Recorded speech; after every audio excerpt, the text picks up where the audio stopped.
Assalamualaikum warahmatullahi wabarakatuh. Waalaikumsalam warahmatullahi wabarakatuh. Apa kabar sahabat Syifa? Masya Allah, kembali lagi di kita program Nastar, nasihat seputar Ramadan. Ya, alhamdulillah di sini aku nggak sendirian, ditemenin sama Ustadz Ahmad Taqiyuddin, sama Pak Jayus juga. Alhamdulillah. Ustadz ini kita bisa singkat atau jadi kuat atau Alhamdulillah. Alhamdulillah. Ya Ustadz, gimana kabarnya, sehat? Alhamdulillah. Alhamdulillah sehat. Pak Jayus? Alhamdulillah sehat. Masya Allah, alhamdulillah.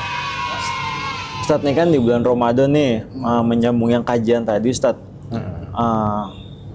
tentang sabar terus sakit. Kan di bulan Ramadan itu kan kayak yang nggak biasa puasa, misalkan kayak saya biasa makan segala macam, terus tiba-tiba saya lagi tiba Ramadan kayak kaget gitu kan.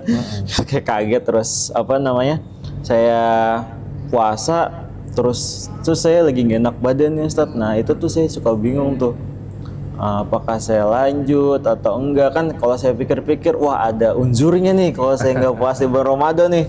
Meskipun kayaknya kalau dipaksain sih bisa insya Allah, cuma gimana kalau itu menurut Ustadz tuh, gimana, ada masukan-masukan sama ada nggak sih kayak apa namanya, saran buat yang lain-lain juga nih? Pasti kan ada juga nih yang kaget gitu, jadi nggak mokal-mokal gitu. Kayak gitu. Bahasa gaulnya gitu, Ustaz. Mokel ya. Mokel, Ustaz. Gimana Ustadz? Baik, bismillah.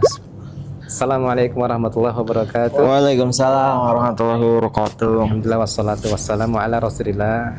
Sahabat Syifa dimanapun berada, hafizakumullah. Alhamdulillah, hari ini kita masih diberikan kesehatan, Alhamdulillah, menjumpai bulan Ramadan. Alhamdulillah. Dan juga melaksanakan puasa pada tahun ini. Ya, Ustaz. Ya, mudah-mudahan hari ini semua sehat, Amin. tidak mokel ya. Amin.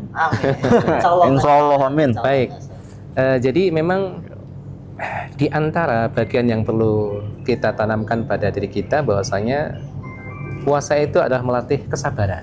Yes. Itu yang paling kita perhatikan. Di antara sabar yang paling rendah, bahkan saya katakan sabar yang paling basic sekali, bagaimana kita menahan, karena sabar itu kan memang al-imsak ya, menahan diri. Kalau dalam puasa berarti apa? Menahan diri dari makan, minum, dan hal-hal yang membatalkan puasa. Kalau menahan diri dari nafsu itu tingkatan kedua, Pak. Ini baru basicnya, basic sekali. Puasa itu bagaimana kita menahan diri dari lapar, dahaga, dan hal-hal yang membatalkan puasa sejak fajar, yaitu waktu subuh sampai terbenam matahari. Nah, mungkin ada sebagian teman-teman yang tidak biasa puasa sunnah, yang mungkin agak kaget, waduh ini Ramadan nih gitu kan. Biasanya pagi sarapan, nggak sarapan, siang-siang lapar makan, nggak boleh makan. Nah, saya yakin ini pasti dialami oleh banyak orang. Namun ingat bahwasanya di balik dahaga, haus, lapar kita ada janji Allah berupa pahala yang besar. Ini yang motivasi kita, insya Allah kekuatan itu akan muncul. Ya, kekuatan itu akan muncul, menjadikan kita termotivasi. Walaupun tentunya kalau kita bicara dari sisi lain ya Pak ya. Jadi puasa itu bagi yang mampu. Maka siapa yang tidak mampu, dan tidak mampu itu bagi jadi dua. Tidak mampu secara permanen, orang yang sakit tahunan, tidak bisa di hadapan sembuh, atau orang sudah sepuh, maka tidak wajib puasa. Baginya ada fidyah saja. Fidyah di sini mengeluarkan 1 mud makanan. Sebelahnya 1 mud, kurang lebih 6 sampai 7 ons dikeluarkan setiap hari di mana ia menegakkan puasa. Kemudian yang kedua adalah ketidakmampuan yang sifatnya temporal. Bisa karena sakit atau semisalnya. Namun sakit di sini para ulama menjelaskan sakit yang ada hubungan dengan saumnya itu. Kalau gitu. Sakit itu misalnya kalau puasa terasa berat dan bahkan bisa mengakibatkan kemudaratan, maka Tidak puasa nggak masalah, tapi kalau sakit ringan itulah ujian kesabaran. Ya, kok haus puasa, kok haus, ya memang puasa itu ya haus, ya lapar. Maka ingat janji Allah begitu besar bagi mereka orang-orang yang sabar. Seperti itu, akhi. Aduh, saya jadi semangat banget ini, alhamdulillah. Udah nggak sakit-sakit lagi dah, amin. Amin, amin, amin. Iya Ustaz, nah yang saya mau tanyakan itu katanya kalau seandainya orang sedang sakit itu sebagian dosanya sebagai penggugur juga Ustaz ya? Iya, betul sekali. Jadi sakit satu sisi itu adalah ujian Allah, tapi satu sisi yang lain itulah rahmat kasih sayang Allah. Jadi dosa-dosa yang bisa jadi tidak gugur dengan amal soleh kita karena mungkin kurang sempurna amal kita, itu bisa gugur karena penyakit yang Allah kirimkan. Itulah bentuk kasih sayang Allah yang jarang kita sadari. Ya, betul. Jadi gitu Mas Akbar, kalau sakit jangan berkecil hati juga. Ya insya Allah di balik itu ada maknanya Ustaz ya. Ya, Alhamdulillah gitu. Ada nggak sih Ustaz? Jadi apa namanya?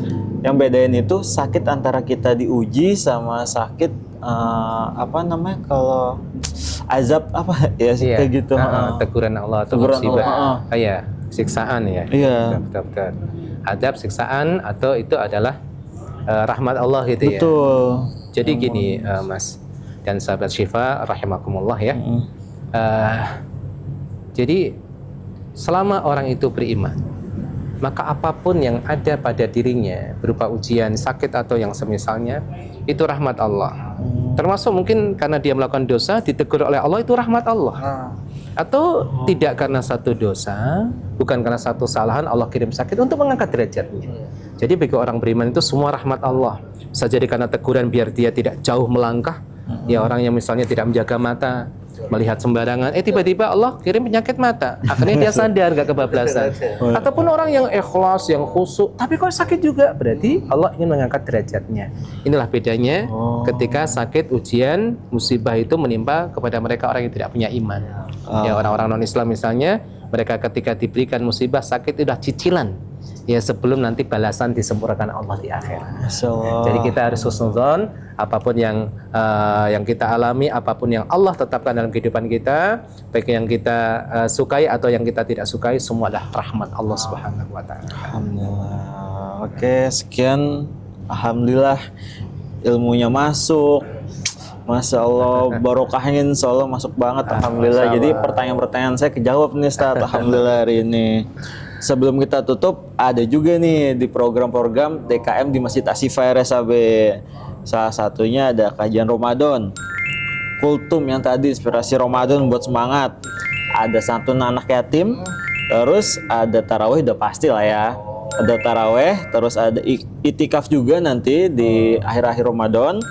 Terus ada khatam Al-Quran 30 juz. Terus iftar jama, terus ada lagi penggalangan dana juga untuk Palestina yang kemarin, paket ceria dan penerima jiwaf. Dan yang terakhir sehabis Ramadan ya pasti sholat Idul Fitri buat penutupan Ramadan. Ya sekian dari kami, kurang lebihnya mohon maaf. Sama-sama. Ustaz. Barakallahu fikum. Ya kita tutup. Wassalamualaikum warahmatullahi wabarakatuh. Assalamualaikum.